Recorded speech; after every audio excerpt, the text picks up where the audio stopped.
10-Minute Jazz Lesson Podcast, episode 356.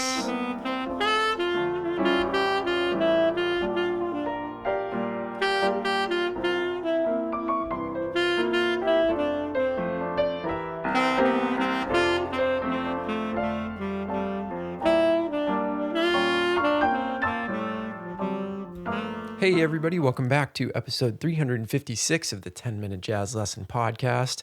This week we are going to resume our journey on getting started with odd time signatures. And what we're going to do is combine a little bit of the first two episodes in this series into some brand new exercises that are going to get you a little bit further down the path in playing and feeling comfortable when confronted with a time signature like 5/4 or 7/4. So that's what's on tap for today. Before we jump into the show, just wanted to remind you that this is a listener-supported podcast. We do not do advertisements on the show. Instead, we rely on listeners just like you to support the show in the form of a small monthly donation. We do that through the Patreon platform, and you can find out more and get signed up to support the show, get a PDF and audio examples along with every single episode by going to our website, 10minutejazzlesson.com, clicking on one of the Patreon banners, or going to patreon.com and searching for the 10-Minute Jazz Lesson Podcast. Quick shout out to some new patrons this week. Thank you to our new $5 patrons, Chris and Steven. And thank you to our new $3 patrons, Burke and Sear. And of course, as always, thank you to the over 350 patrons that have been with us for months and years. We really couldn't do this without you. So again, 10minutejazzlesson.com, click on one of the Patreon banners, or simply go to patreon.com and search for the 10-Minute Jazz Lesson Podcast. All right, so let's continue down this path of getting into these odd time signatures. So if you remember in part one, we talked about actually playing over even time signature like 4/4, but coming up with some new and inventive ways and groupings to play over that time signature. So it's taking something familiar and sort of flipping it on its head a little bit to get ready to play something that is unfamiliar. And then, of course, last week, we were just trying to get used to there being 5 or 7 notes in a measure. So we did some really, really simple exercises that were just meant as a first step, a first dip into the waters of an odd time signature. And what we're going to do today is we're going to combine both of those ideas and do some more exercises in 5/4 and 7/4, but we're going to make it a tiny bit more complicated, and we are going to investigate some commonly used groupings in those two time signatures. So let's take out the PDF for this week, and we're going to start by looking at the first exercise. So you will notice that the time signature is 5/4.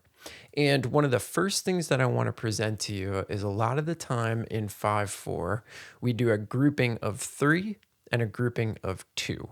And that's how we think about 5/4 a lot of the time. That's how a lot of people write in 5/4.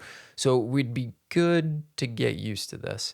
Now, of course, you will see that grouping reversed, but today we're going to look at a 3/2 grouping. Just know that you might see a 2/3 grouping at some point in your journeys here. So if we think about a 3/2 grouping, it would sound something like this. 1, 2, 3, 4, 5. 1, 2, 3, 4, 5. 1, 2, 3, 4, 5. And essentially you're thinking 1, 2, 3, 1, 2, 1, 2, 3, 1, 2. And of course, 3 plus 2 adds up to 5. So again, if you saw that reversed, it would simply sound like 1, 2, 3, 4, 5. 1, 2, 3, 4, 5. 1, 2, 3, 4, 5. And once you understand what 5 sounds like, it's sort of easy to just reverse those groupings and not get thrown for a total loop when you do this.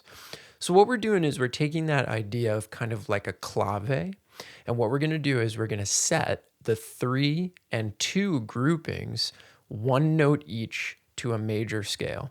So I've used concert F major, and basically we're just going to play up and down the concert F major scale, but we are going to do so with the first note of the F major scale getting 3 beats, the second one getting 2, the third one getting 3, the fourth one getting 2, and so on and so forth until we work our way through 8 measures of 5/4. And what this is going to do is it's going to further wrap your head around the fact that, hey, there's 5 beats in a measure. It feels a little bit weird, but we're also going to get those groupings happening. And that's actually going to help you to feel and hear 5/4 even more. So let's hear what this first exercise on the PDF sounds like.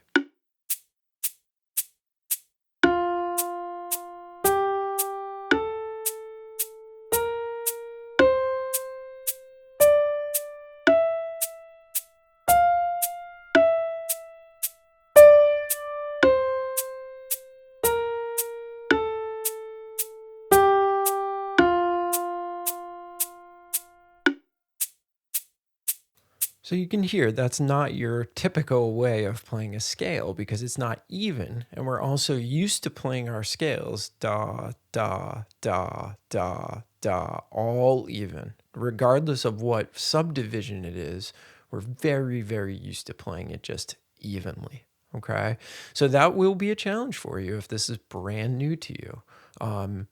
Stick with it and really get used to that thing. Remember, set your metronome so that there's a different click on beat 1 of every measure so that you are positive that you know exactly where that 1 is in the 5/4.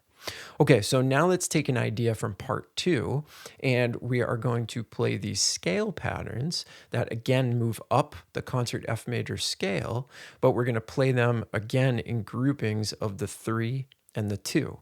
And we're going to use eighth notes. So the first pattern would go up 6 notes of the scale. Then we would come down and we would start on the second note of the scale and we'd play a grouping of 2. So that would be 4 eighth notes. Then we go up to the third note of the scale, 6 eighth notes, fourth note of the scale, 4 eighth notes. So it's the exact same idea as last week, except now we're using eighth notes and we're splitting it up into these groupings of 3 and 2, just like we did with the last exercise, but now we're doing a heck of a lot more.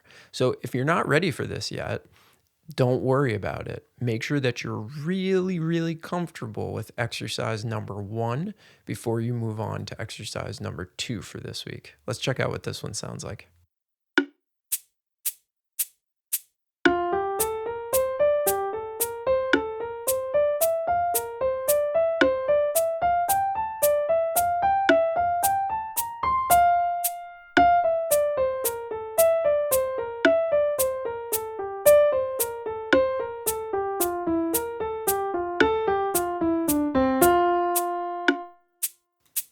So you can see it just kind of ups the difficulty level and it actually allows you to start playing some subdivisions, which is going to be really important when you actually start to play over odd time signatures. You're going to have to be able to do more than just play quarter notes or play these, dotted half notes followed by half notes. You're going to have to be able to do a little bit more than that. And we're going to dive into that further, but this will at least get you started down the path.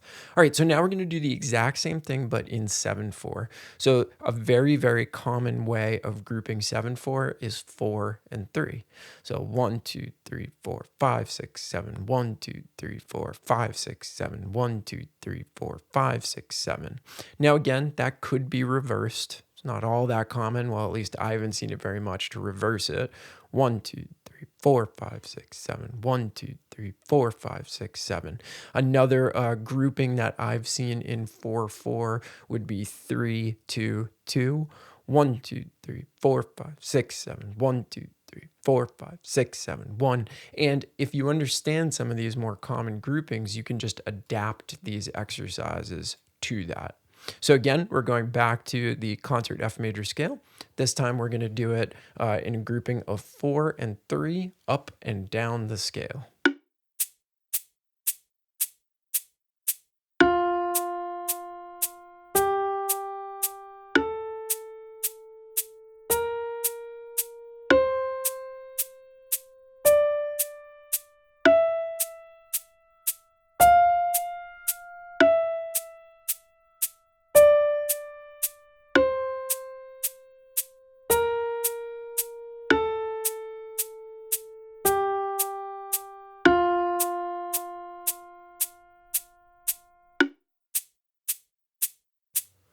All right, and then for our last exercise this week, we're going to take exercise number 2 and do the exact same thing, but over 7/4. And of course, this involves a lot more notes, so you're playing a lot more range over this. So this one's going to be a lot tougher. This is definitely the hardest exercise for the week. Again, if you're not ready for it, don't worry about it. Take your time as you go through these.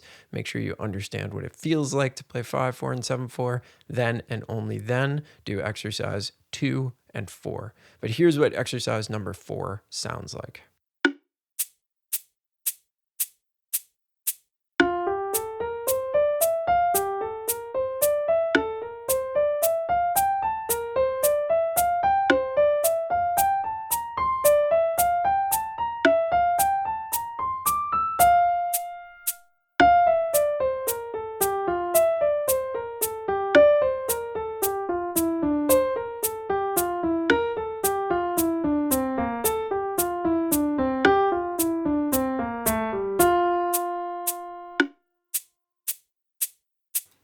All right, so that's going to do it for this week. I hope these exercises will be useful for you. Let me know if you have any questions. And again, if you want to get your hands on the PDF, just go to 10minutejazzlesson.com, click on one of the Patreon banners, or go to patreon.com and search for the 10-Minute Jazz Lesson Podcast. Thank you to everybody that's supporting the show. I hope you're getting benefits out of these materials that we are uploading over there every week. And I hope you're starting to feel a little bit more comfortable with even just the concept of these odd time signatures. That's the goal here. It's not to be, going out and playing giant steps in 7. It's just to get your head wrapped around a certain number of bars in a measure and start being able to approach the subject without a lot of fear, which I know I had when I first started doing this stuff. Hope you're all doing well, staying safe and healthy. As always, have a great weekend, and we'll see you next week with another episode. Bye, everyone.